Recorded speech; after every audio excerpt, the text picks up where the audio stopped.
This PeopleCert DevOps Leadership Program. Thanks for joining us. So we get started with the fundamentals to try and understand what's it all about, where are we and who are we, where are we coming from. We are an accredited training organization with a global presence. We are accredited and authorized by PeopleCert to offer both training and certifications on the DevOps track, the ITIL, and Prince2, both Prince2 and Prince2 Agile as part of our project management offering.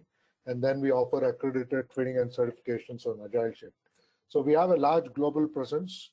We also do training and certifications on the ISO series of modules, starting from ISO 20000 standard for service management to information security, etc. We have this copyrighted material, and we would use this copyrighted material as part of our training program on PeopleCert DevOps Leadership. PeopleCert is a large global leader in certification. We offer both web and paper-based exam in over 25 languages. We offer these training and certifications in over 200 countries. We have about 500 plus exams as our part of our service offering. So we will use this presentation deck all through our training, and this is a copyrighted information as such. So we start off with the agenda in terms of what we would intend to achieve for a period of time with respect to PeopleCert DevOps program. So we start off with an introduction, try to get an insight in terms of what is leadership all about, and then get into specific aspects of leadership, how DevOps can bring those transformations with respect to your ecosystems. So there are primarily 4 modules we will get into, and then we wrap up and review the entire program as well. So this is an agenda, what we would use all through the training program. So let's get started with the fundamental aspect of what DevOps is, what DevOps leadership is all about. So we all know for sure that we are all in the age of too much. Time, speed, and reach are today's buzzwords. So we'll have to thank the proliferation of both the internet and the smartphones. So if you look back at the last 30 years, software industry has grown leaps and bounds. And that sets a pedestal for why we are today with respect to understanding how the DevOps leadership transformations can be brought into your ecosystems. So we have certain key considerations for this module. So we'll try and understand a change model, what we call it as the 2020 change model. We would use that change model to bring in the necessary and the required DevOps transformation in our organizations. So we will try and also understand what are those critical traits which makes an effective leader, and how and what of DevOps transformation they would directly impact with. So fundamentally, we start with this very interesting question: what is leadership? So it looks like leadership is just about everything. So each one of us have our own perception when it comes to leadership. And this is more like a buffet of the traits of leadership. So you can pick and choose what you consider leadership is all about. So when we look at what does it mean to lead? So we are for sure that we do understand that leading is not same as managing. Leaders basically lead people rather than simply managing work. So leading means basically motivating. It's about influencing the workforce, our people, our organization. It's about inspiring. It's basically enabling others to achieve success. So leaders basically cultivate what we call a circle of influence. Leaders create value rather than simply count on it. They promote people to do the best they can be. They lead by example. They enable people rather than just distracting them with requests for reports or meetings. Leaders are fundamentally accountable. So when we look back at the DevOps transformation, the DevOps transformation requires what we call the transformational leaders, and not just managers alone. We know for sure that both the roles, the role of the leaders and the role of the managers, are important in the communities what we lead. So it's like without leadership, we never go anywhere. And without management or managers, we never know if we got there.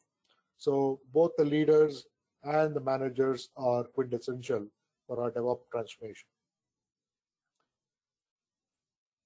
So the state of DevOps report says that DevOps requires some kind of transformational leadership. So what it demands is an accelerated change in the organization so that it helps facilitate a larger digital transformation that can actually enable your organization to keep up with the pace, the fast pace of change happening across. So having said that, there are distinct characteristics of an effective leader. So there are primarily 5 levels, and each of the level talks about an aspect, a quality of what an effective leader could be. It starts from at level 1 and goes up all the way to level 5. Primarily, a level 1 leader is a highly capable individual. They are generally subject matter experts. However, they might not be good team players. They make productive contributions through what we call their talents, their skill, the knowledge, and try and bring about good work habits to the ecosystems. A level 2 leader is one who is a contributing team member. It means they are subject matter experts primarily, but they also understand what it means to be accountable for others. They contribute through their individual capabilities to achieve larger accomplishments of the group objectives, and they work effectively with other groups in a kind of a group setting. So they are kind of a good team players. The level 3 leader is what we call a competent manager. He organizes people and resources towards being effective and efficient pursuit of some kind of a predetermined objectives. So he's a person who keeps us on track. He knows where we want to be, and he continuously checks or monitors to ensure that we actually get there. So he's someone who's always there with the teams. A level 4 leader is what we call him as an effective leader. He's the one who leads the team to do, or he gets things done. They are also very kind of create a vision. They inspire and drive the entire team to that vision. They make a big impact not only to the companies where they work, but as an industry as such. So they kind of catalyze the commitment to and the vigorous pursuits of a clear and compelling vision. So they kind of motivate for higher performance standards. So that's why they call it, we call them as being an effective leader. And then there is an executive. He leads through what we call the humanity.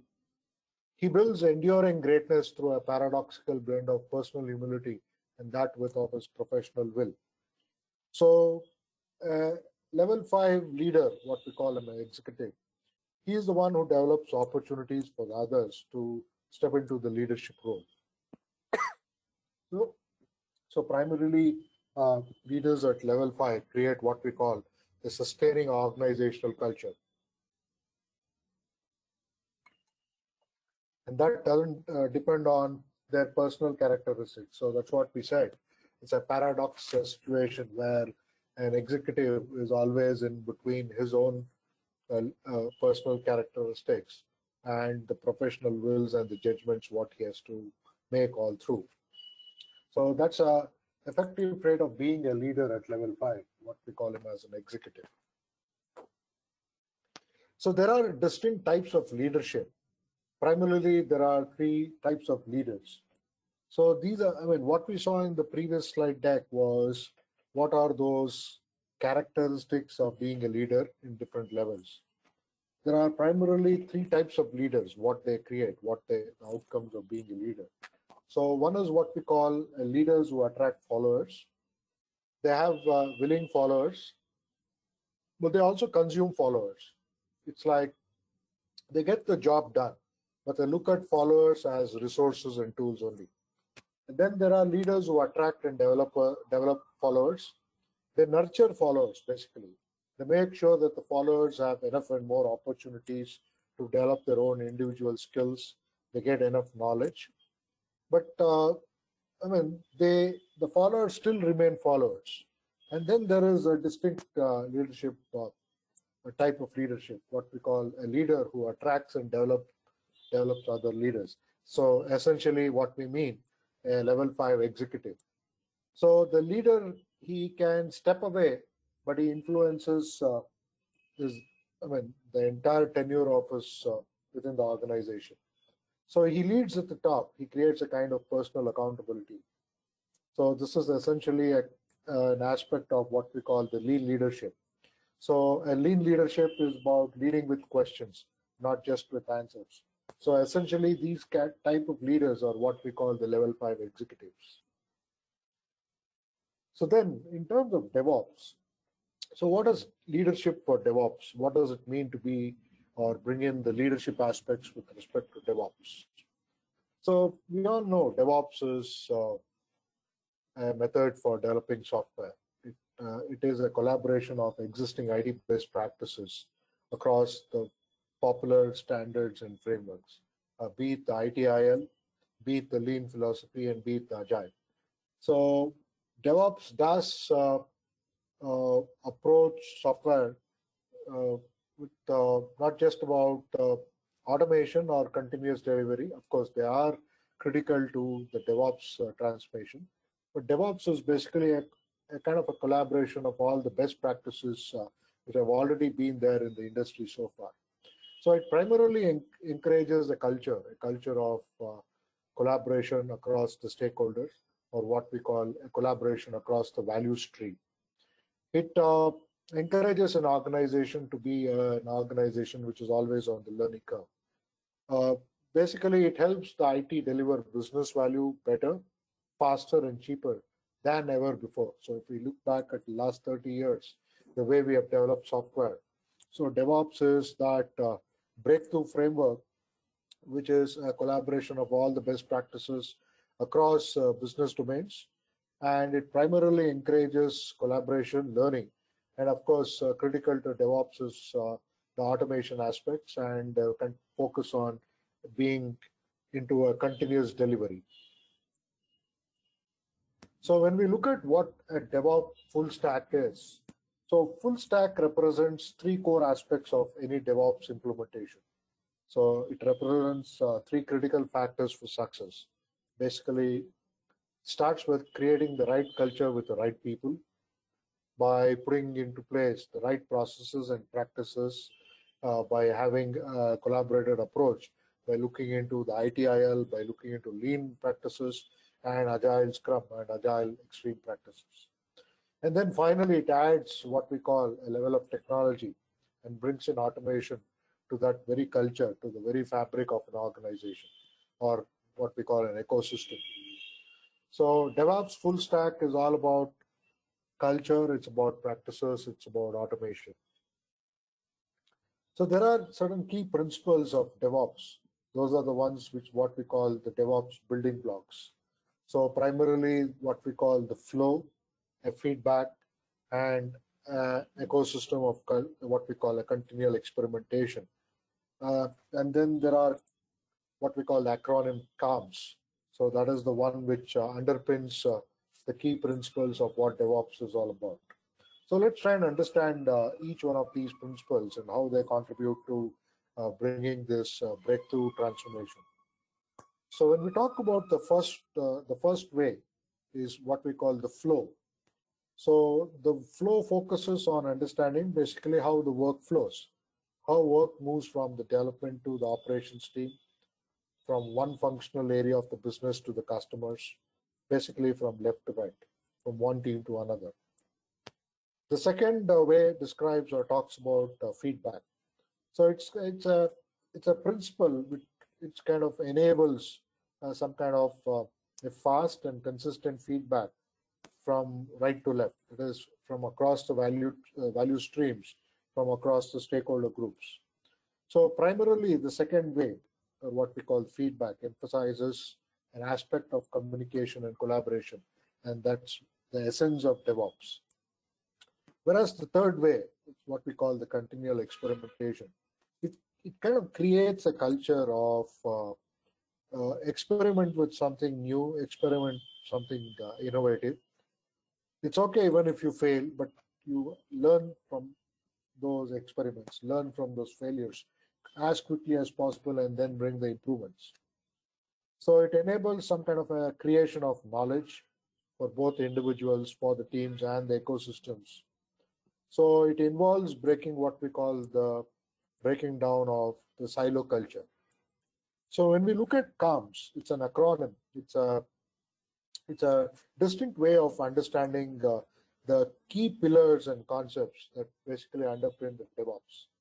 So CALMS is an acronym. So the C is about culture.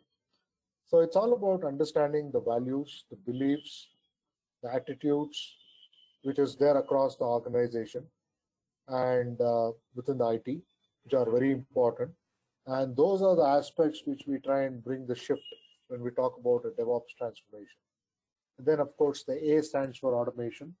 It's a belief that anything and everything can be automated, and especially all those processes and practices which are manually done so far can be subject to automation. The L is adapting the lean philosophy. It's about bringing in the lean value system as a method to reduce process complexity, to streamline the flow of work. It heavily focuses on the key metrics and measurements. It is very essential to know how we progress, to what extent we progress, and compare it against the standards, what we have set for ourselves. So metrics and measurements is a key aspect of DevOps. And then, of course, it talks about sharing. So there is a heavy emphasis of DevOps on this aspect of collaboration and communication between the development team, the operations team, and basically what we call the stakeholder, or in general, what we call the entire value stream, so that we can effectively integrate and deliver value to our customers. So having said that, DevOps emphasizes on key critical 15 practices, and that's the essence, that's the core of DevOps. This is where we can appreciate how DevOps is adopted, the best practices, or what we call the good practices across the methods and standards and frameworks which have all been in the industry, the ITIL, the Lean, and the Agile. So there are 15 such practices offered by PeopleCert DevOps, and practicality of these practices are where we can see the best of the results of those companies who have adopted this style of DevOps transformational leadership. So having said that, there is going to be a heavy focus on leveraging technology and automation. The biggest myth so far in the industry is when it comes to DevOps, largely it is believed that it's about automation, it's about adapting the tool chains. Of course, to a large extent, it's true. But then when we looked at the DevOps full stack, automation is only an aspect of the DevOps. So there is an equal focus on the cultures and on the methods and processes and what we generally employ to develop the software. Of course, it is about adapting the tool chains of the popularly known as the DevOps tool chain. So when we talk about continuous integration, continuous delivery and deployment, that's the essence of DevOps again. We call it as the CI/CD pipeline. So continuous integration is a practice of merging all the developers' working copies into a shared mainline repository. So it's done, all through the day, every single day. Every developer writes a piece of code for the features what he's working on, or the user stories he's working on. So it gets integrated in the main line into a repository all through the day, and that's the essence of continuous integration. So development is mostly manual, and the next set of practices is where the best of the automations can be bought. So it starts with what we call the continuous delivery. It is a set of practices primarily designed to ensure that the code is always be available to be deployed rapidly and safely. Safely here means that without bugs, with meeting the requirements of the customer. So it can be deployed all throughout the life cycle of its production. So it is achieved by just pushing the executables into a production-like environment. And this is where the best of the DevOps automation, the best of the DevOps tool chain can be appreciated, bought into your ecosystem. So it's about committing your code, automation can be bought there, and then an automatic build happens, which eventually outcome of a build is a package which is ready to be, ready for acceptance testing. Once it is done, automatic testing happens on the platforms of the customer's requirement. So that means your software is now ready to be deployed and then further released to the end users. So this is where the maximum automation, the maximum DevOps tool chain can be brought into your ecosystem. And then what we talk about essentially is an aspect of continuous deployment. So it is just an extension of your continuous delivery process or practice. So in continuous deployment, for example, all changes that passes through an automated test can be automatically pushed into production. That's the beauty about continuous deployment. So now a key question here is, how do we lead an organization through transformation? So what does it require for an organization to fully transform into being a DevOps or adapting DevOps? So this brings us to a stage of understanding what we call, we need a model for change. And people said DevOps leadership utilizes or preaches a model called the Levins model. So it's a very simple model, yet effective, very practical. And you can take this model to bring in the necessary changes for you to adapt your DevOps. So primarily, to understand the Levins model for change in a simple layman's term, it is nothing but taking a group of people who come from different backgrounds, who have different values and beliefs, and helping them reach an agreement about shared values, about shared beliefs, about the practices, what they utilize for developing software, about the methods, what they use for developing software. And it helps this group of people to prioritize, so they all work together in a new way, in a better way, enhanced way. So this is what we call ideally a cultural or an organizational change. And this is precisely what the Levins model for change talks about. So we'll quickly try and understand what does it mean by unfreeze, change, and freeze. So it's very simple. It's a very effective approach. Unfreeze is looking at the current situation and looking back, looking inside in terms of we as an organization. And we create a kind of a vision of where we would ideally want to be. And then we identify what are those forces that will help us drive so that we reach a new state, or we create a vision and we want to go there. So we look inwards and look into, okay, what are those good things we have which can help us achieve or accomplish the newer goals. And we also look into what are those constraints or what are those bottlenecks which will kind of stop us from achieving a new vision. So that's what we call unfreeze. Stop and look at what we are, where we are, and kind of reimagine everything. And then it talks about change. So once you look at the current situation where you are, you create a vision, look at what are those good things and what are those not so good things which will help you to or constrain you to reach the newer goals. Then you basically come out with or take your entire people through a change. So to bring the change, necessarily you all need to have a plan. The plan needs to be followed to implement those intended changes. So then you involve people and encourage a culture of what we call safe learning. That is part of what we call the unfreeze stage. Then we basically encourage the people and the teams to allow or do experiments, bring in innovation, and just looking at providing solutions to the problems.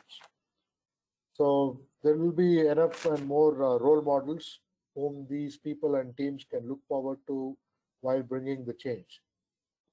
And then as the organization is going on the change mode, then we come to a state of what we call freeze. Freeze is a stage where we realize that we have new work practices. We have a new value system, a new habits, basically, what we call, which is helping us to reach and accomplish the new vision. So it's nothing but we have now have a new ways of thinking. and that becomes conventional wisdom, and that's what we call the newer working habits, and that becomes the normal. So this is also a time for vigilance on the part of those change leaders. We have to address any tendency of our people who talk about or who think or act in the line of the older ways. So we need to ensure that we sustain those changes what we have bought. Then there has to be enough momentum so that we continuously develop and deliver software on the newer models, newer methods, newer culture, newer approaches. And then, of course, it encourages an aspect of a reward system. So when you look at in nutshell, a Levins model for change is something which helps an organization to bring about the required and necessary changes. So when we look at Levins model in terms of what we call it as a continual improvement model, when we say a continual improvement model, this picture here kind of resembles the ITIL continual improvement model. So DevOps, people said DevOps has leveraged on the ITIL complete continual improvement model rather, and what we call it as the 2020 model as well. So some states are similar to the Levins model. The missing piece from the Levins model is the change vision for the transformation. So this is different than the strategic vision. So there is, it is built around creating a sense of urgency of the change or for the change. So we need to align the organization strategies that with the team's priorities. So there is a key aspect we all need to establish here. So a key is to establish where we are going. So that means we are primarily asking two questions here. So we are asking, what does good look like? And what is the future state we all want to be? And where are we now, and what are the gaps that we find or that we see, which kind of prevents us from reaching the newer state? So only then we can decide, okay, where do we have to start as an organization? So key thing here is, again, establishing where we are going. So primarily by asking these questions, what does good look like and what is that future state we all want to be? And where are we now and what are the gaps between the current state and the future state so that we can address, so we exactly know, okay, where do we all start this journey from bringing this required change and eventually leading it to a transformational change. So this is what we call it as a true north. So it's like a conversation. It is important before we start the change process itself. True north is going forward. That's what it means. So when we look at the Levins model for change and we adapt the ITIL continual improvement model and what we call the people said DevOps leadership model, we call it as a clear 2020 vision for transformation. So it adapts the Levins change model and the ITIL model. So it's about primarily asking this question, what is the vision? Where are we now? So that's what we call the Levins model. Then we come to a stage of unfreezing. So where do we want to be? So by looking at, okay, by kind of coming out with probably a kind of a plan and approach, like where we want to go, by looking into who are the stakeholders who are going to be part of it. What is the change vision we all need to create so that we can really bring this change? And then we go on to the change itself, where we engage these stakeholders and implement the plan. Basically, we are implementing the change vision. So we are involving the right teams and the people, and we empower them. So it's basically nothing but we're asking ourselves, okay, how do we get there? So how do we get there is by having a plan, and we are involving the right team and people. And then once we start looking into the outcomes of this strategy or this process or this approach, we are realizing that, yeah, there are newer, better, more effective methods. The cultures are changing. The people are adopting better cultures. That means they are let go their old belief system, their old values, and they are now on an agreed shared vision. So that means we are now getting there to where we want to be. So we'll have to look at obviously the outcomes, measure, validate the results, look at the new behaviors, look at the new ecosystems in which we are doing work, and we need to ensure that we keep up this momentum. That is of primary importance. So this is the model we are going to adapt for our DevOps transformation all through this program. So we call it as the Clear 2020 vision for transformation. It's a combination collaboration of the Levins model and the ITIL approach of continual improvement. So necessarily what it means is, again, I'll quickly summarize because this is very critical in terms of the people-centered DevOps leadership approach. So first and foremost, we need to understand our business objectives. We need to engage stakeholders. We all need to work with them to create this change vision. That's very essential. Then we need to involve the right team and empower them. So as the time progresses, we need to institutionalize the new behaviors, the new patterns. So the basis of DevOps transformation is a people and cultural change, which is kind of supported by the practices, processes, and methods, and automated by tools. So the goal of DevOps has always been, how do we glue together two separate tribes of people, culture, values, so that we create a culture of shared values and practices. And that's the essence of DevOps. So what we are trying to is envisioning a future state. So it is looking at the current state and the future state, and this is where we all tend to be. So this brings us to the end of introduction section. So we are trying to understand the very fundamentals of what DevOps is all about. Now we will look at the first module of how do we actually go ahead in the business of bringing this change